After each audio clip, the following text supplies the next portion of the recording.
సుందరం master plot విషయానికి వచ్చేస్తే మన వైభవ్ హర్ష గారు అంటే సుందర్రావు ఒక సోషల్ టీచర్, కానీ ఆయన్ని ఒక ఇంగ్లీష్ టీచర్గా ఎక్కడో దూరంగా ఉన్న అడవి మధ్యలో. అండ్ ఇంకా మూవీ విషయానికి వచ్చేస్తే ఫస్ట్ థింగ్ మ్యాన్, వీడియో ఎండింగ్లో మీకు అసలు వీళ్ళ దగ్గర ఉన్న చిన్న కాన్సెప్ట్ ఐడియాని అసలు ఈ వేలో కనుక డెవలప్ చేస్తుంటే మన వైభవ్ హర్ష అన్నయ్యకి ఫస్ట్ ఫిలిం అసలు వేరే లెవెల్లో ఉండేది.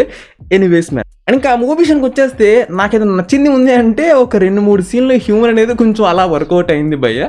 అండ్ రెండోది ఏంటంటే ఫస్ట్ హాఫ్ ఎండింగ్లో మనకి ఆ ఒక పర్టికులర్ ఎండింగ్ సీన్ అనేది, ఫస్ట్ హాఫ్ ఎండింగ్ సీన్ అనేది ఒక మంచి ఇంట్రెస్ట్ అయితే గ్రాప్ చేసింది అనమాట.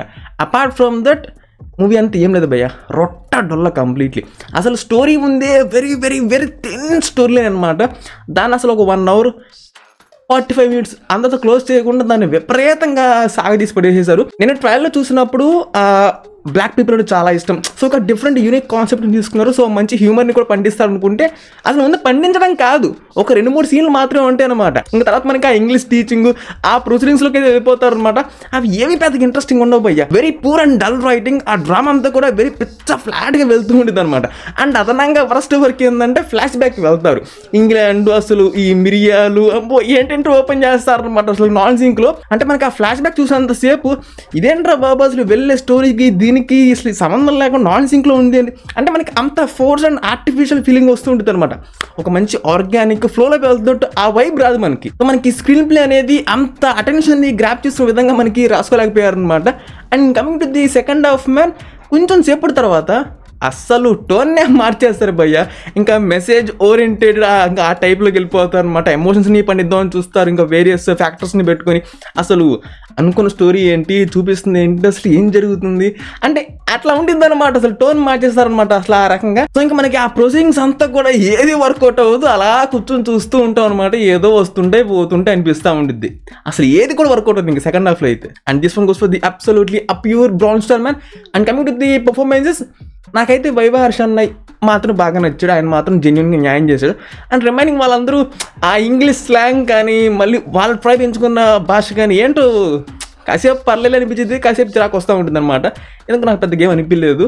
సో అది విషయం అయితే. And coming to the production quality, it's good man. Cinematography బాగానే ఉంది. అండ్ ఆ కాస్ట్యూమ్స్ అన్నీ కూడా మంచిగా డిజైన్ చేస్తున్నారు, ఒక మంచి ఫ్రెష్ వైబ్ ఇవ్వడానికి. అంటే డిఫరెంట్ పీపుల్ ఆ కల్చర్ని పిక్ చేస్తున్నారు కాబట్టి ఆ వైబ్ ఇవ్వడానికి మంచిగా ట్రై చేశారు. అది బాగానే అనిపించింది కాస్ట్యూమ్స్ పరంగా అంతా. And coming to the background score, మీకు ట్రైలర్ రివ్యూలో పెట్టే కదా షార్ట్లో, అదే కొంచెం సాంస్క్రిట్లో స్లోగానే ఒక 2-3 వర్డ్స్ ఉంటాయని చెప్పేసి ఆ 2-3 లైన్స్ అనేది కొంచెం బాగుంది అనిపించింది.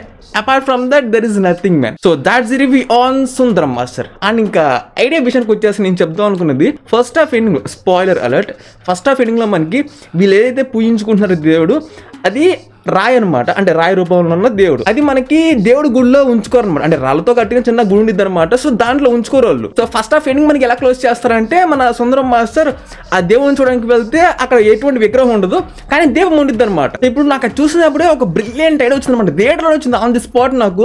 ఇప్పుడు ఆ దేవుడు అనేది ఆ రాయి అనమాట, రాయి రూపంలో ఉన్న దేవుడు అనేది అక్కడ ఉన్న ప్రజలకి, ఆ పర్టికులర్ ట్రైబ్ పీపుల్కి మాత్రమే తను కనిపిస్తాడు, బయట వ్యక్తులకి ఎవరికి కనిపించడు అనమాట.